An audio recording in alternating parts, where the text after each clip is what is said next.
તો વાત કરીએ અમરેલીની તો અમરેલી વિધાનસભાનું સ્નેહ મિલન કાર્યક્રમ યોજાયો જ્યાં લાઠી બાબરા અને દામનગરનું સ્નેહ મિલન કાર્યક્રમ પૂર્વ કેન્દ્રીય મંત્રી પુરુષોત્તમ રૂપાલા પણ હાજર રહ્યા ત્યારે નેતાઓએ પાઠવી નવા વર્ષની શુભેચ્છા।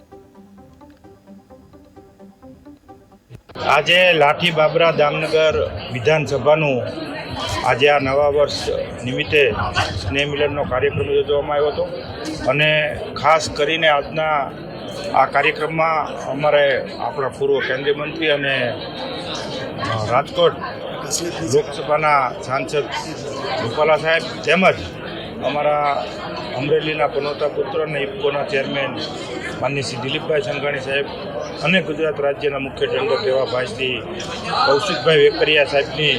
ઉપસ્થિતિમાં આજનો આ વિધાનસભાનો સ્નેહ મિલનનો કાર્યક્રમ યોજવામાં આવ્યો હતો અને નવા વર્ષની આ શરૂઆતમાં તમામ કાર્યકર્તાઓ અને આગેવાનો તેમજ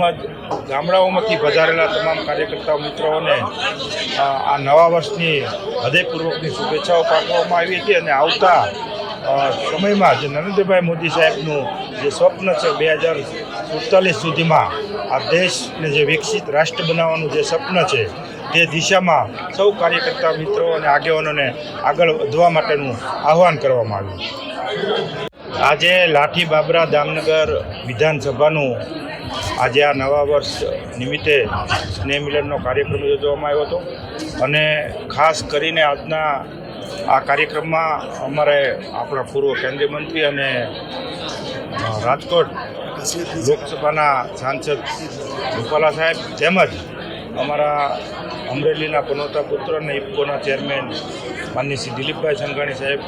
અને ગુજરાત રાજ્યના મુખ્ય દંડક એવા ભાઈ શ્રી કૌશિકભાઈ વેકરિયા સાહેબની ઉપસ્થિતિમાં આજનો આ વિધાનસભાનો સ્નેહ મિલનનો કાર્યક્રમ યોજવામાં આવ્યો હતો અને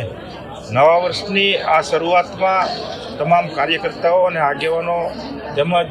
ગામડાઓમાંથી પધારેલા તમામ કાર્યકર્તાઓ મિત્રોને આ નવા વર્ષની હૃદયપૂર્વકની શુભેચ્છાઓ પાઠવવામાં આવી હતી અને આવતા સમયમાં જે નરેન્દ્રભાઈ મોદી સાહેબનું જે સ્વપ્ન છે